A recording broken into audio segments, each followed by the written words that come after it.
California DMV final notice. You have unpaid parking tickets. Enforcement will begin tomorrow. I don't have any unpaid parking tickets. And why would they text me about this randomly? From a phone number in Germany. Anyway, sorry. Got distracted by a weird text. My name's Richard. I'm the Senior Director of Content here at OpenPhone.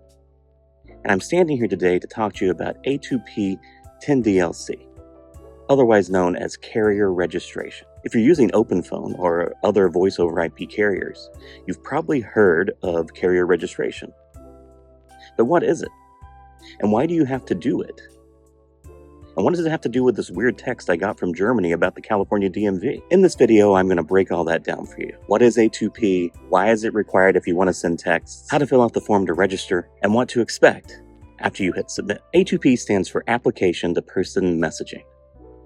So essentially texting someone through a piece of software. US mobile carriers require this for all voice over IP solutions. It's to help carriers identify phone numbers that are associated with legitimate businesses, which lowers the chances that your messages might be inadvertently marked as spam. That's why the spam text I got at the beginning of this video came from a German phone number. Because to get around these restrictions, spammers have begun using numbers that are not in the US. That makes their scams less effective. So to send text through OpenPhone, you need to finish this A2P registration. Head over to Settings and then go to Trust Center. You're going to be asked a series of questions here. The most important of these is about your business and whether or not you have an EIN number. If you do, you will be asked to enter this number as part of the registration. If you do not, you won't be because you don't have one. So what do they ask for instead? Well, when you go to the next page of this form, what you will see is a request for a mobile phone number from the US or Canada. This must be a legitimate mobile phone number, and it can't be your open phone number. It shouldn't be the number you're trying to register.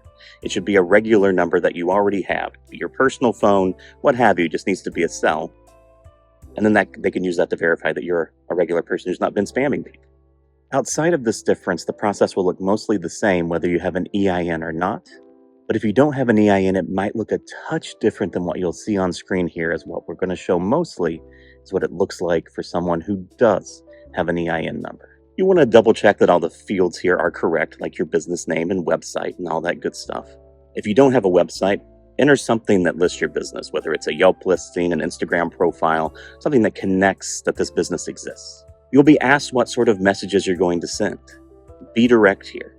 I'm a florist, and I'm going to use this number to reply to my customers when they message me and send them updates about their orders and deliveries.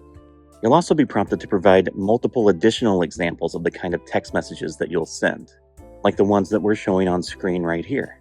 It's also good here to show that you understand the need to include opt-out options for the people you're messaging, so put that in your examples.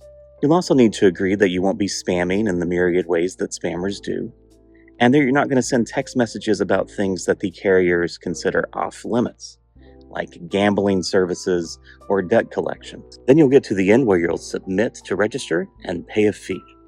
There is a one-time fee for the registration, and then a monthly $1.50 to $2 fee for maintaining it.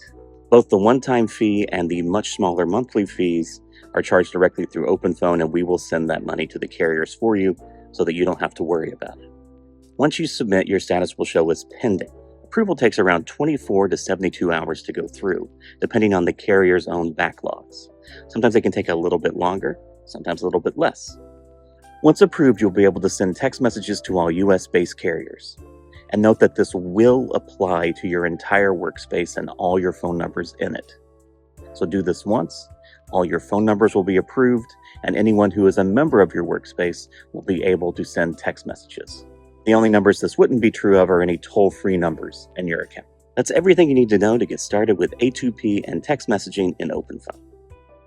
Thanks for doing your part to cut down on the number of spam messages we all receive, like the one I got at the beginning of this video. If you have more questions, visit our help center or reach out to our support team. We'll be happy to help.